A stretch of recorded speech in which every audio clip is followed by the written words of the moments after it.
Hey there, special educators. Welcome to Autism Academy 360, a podcast to making your job as special education teachers easier.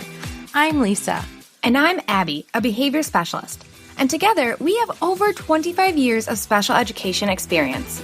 And I'm a veteran autism teacher. We both are passionate about empowering you with practical teaching strategies and actionable tips and tricks that will help you thrive in your role. Whether you're a seasoned educator looking for fresh insights, a newbie navigating your first classroom, or a parent of a neurodivergent child, this podcast is your go-to resource for all things autism. So let's get started with today's episode. Of course, we have to acknowledge that kids are 110% going to be distracted by holiday excitement. Even if you weren't to change a thing in your classroom, the rest of the school, their whole world is just bubbling with this excitement.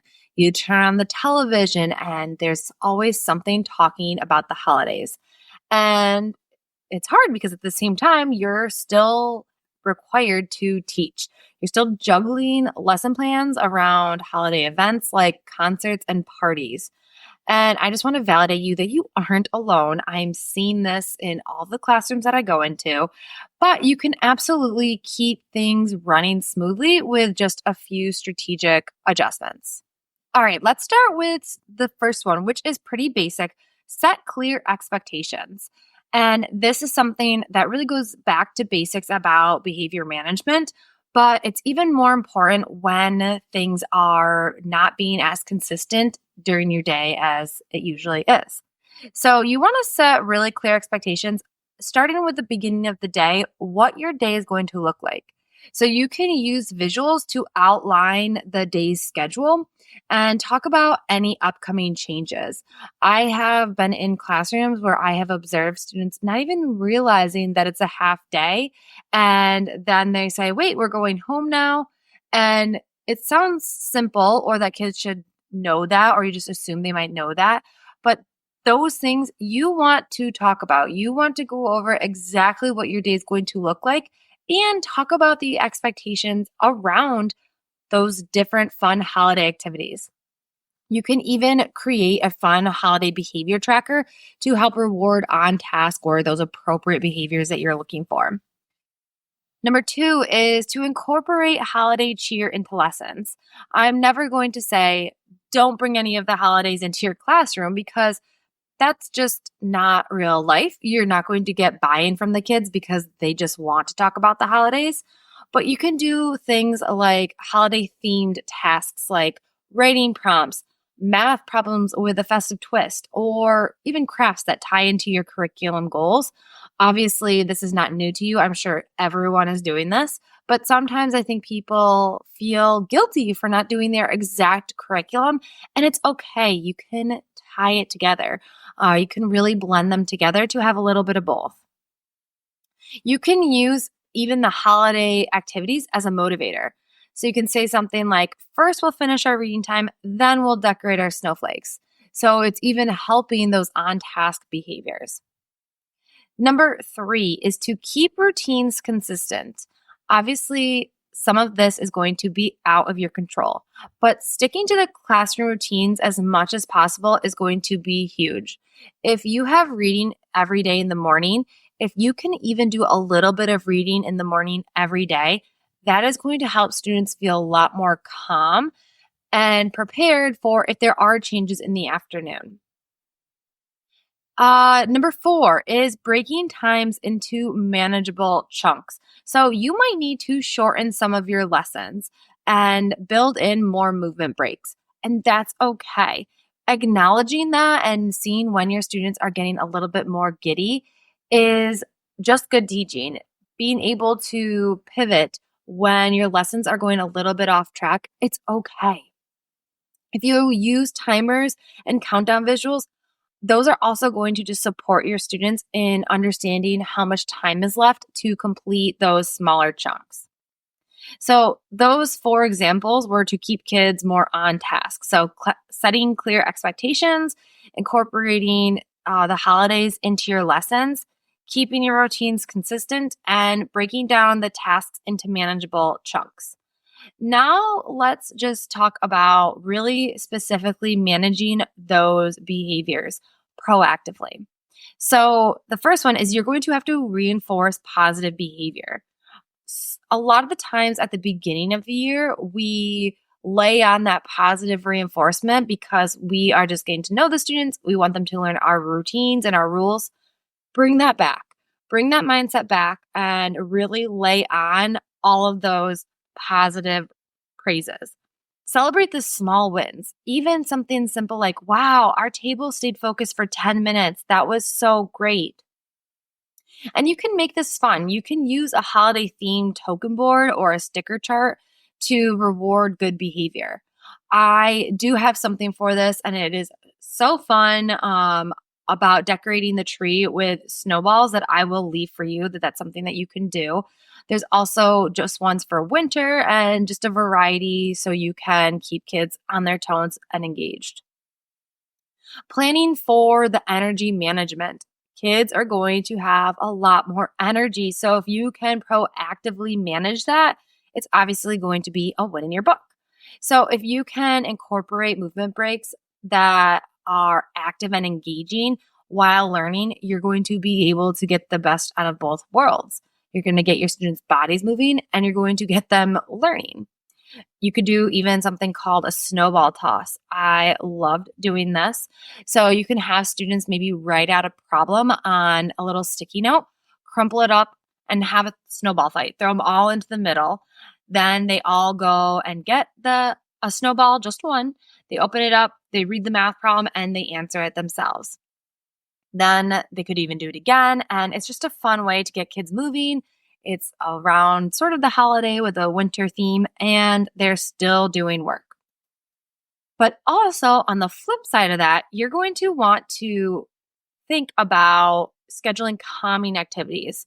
And this could be as simple as coloring and listening to holiday music just to balance out those energy levels because you are going to be managing a lot of that. And finally, when you're talking about the behavior, you want to be flexible but firm. Obviously, we want to embody that excitement. That's part of why we're in teaching is to see the excitement in kids. But we also need to be consistent so that our students have those parameters. Students really thrive with boundaries, and there is a difference between being firm and being really strict. Just using a lot of kind redirection techniques when kids do get off tasks. So you can acknowledge, I see you're so excited about the holidays. Let's channel that energy into this activity. Just bringing them back around because you're probably excited too. All right, so that was our few examples for managing specifically the behavior, reinforcing that positive behavior, planning for energy management, and being flexible but firm. Now, the last few tips are all about self-care for yourself. Now, sometimes this gets used too much. And when you say self-care or go take self-care without any actionable things that you can do. So, what are a few tips that you can do that I do? One, keep your own energy balanced. Maybe you have to take short breaks during the day to recharge. So, for me, when I was co-teaching in a class, that might look like I have to step out and use the restroom a couple more times during the day than I normally would. I know for myself, I get easily overstimulated with a lot of noise and commotion, so I would have to leave and then come back. Even using some of those management techniques that you are teaching with the students, taking a couple deep breaths when you're starting to get overwhelmed. A quick stretch even in your chair. I know I do that. I would even do that with the kids. I would stretch, I would move my body, or even get your own favorite beverage from Starbucks possibly and have that to sip on. Just having that can keep your energy a little bit balanced. Also, simplifying when you can because you're going to have a lot on your own plate outside of school. So using things like pre-planned lessons, holiday-themed task boxes, boom cards, adapted books, or worksheets. All of those things are so great because you're probably using all of them during the regular school year. So if you're continuing to use, say, adapted books, you want it to look similar, just be about the holidays. So that's something that's really great. They're already pre-done, especially boom cards. You don't have to prep. They're done, ready to go. Those are things that I live by. And lean on your team because you don't have to pretend that you have it all. Some of you, I'm sure, are on really great teams where you're constantly sharing ideas and support, but really lean into them this time of year because you don't have to do it all, and it's okay. And then finally, celebrate the wins. Remind yourself that it's okay if everything doesn't go perfectly. It's okay if the craft that you're preparing for the students to make for their parents turns out to be, for lack of better words, a hot mess. It's okay. Kids will remember having fun doing it. They're not going to remember that it didn't turn out like your example. And celebrate the small moments again when they go right, even if they're super small. Even if you are so jazzed that your students were able to put their backpacks on the hooks instead of laying all down the hall because they're so excited to get into your room. That is a small win, but thinking of those small wins, focusing on those positives are going to help you manage the burnout around this time of year. All right. Well, I hope that you are getting excited for the holidays yourself, feeling excited in your classroom as well as outside. And I hope that some of these tips and tricks will be actionable to help you really get through to the end of the holiday season. And celebrate the small moments again when they go right, even if they're super small. Even if you are so jazzed that your students were able to put their backpacks on the hooks instead of laying all down the hall because they're so excited to get into your room.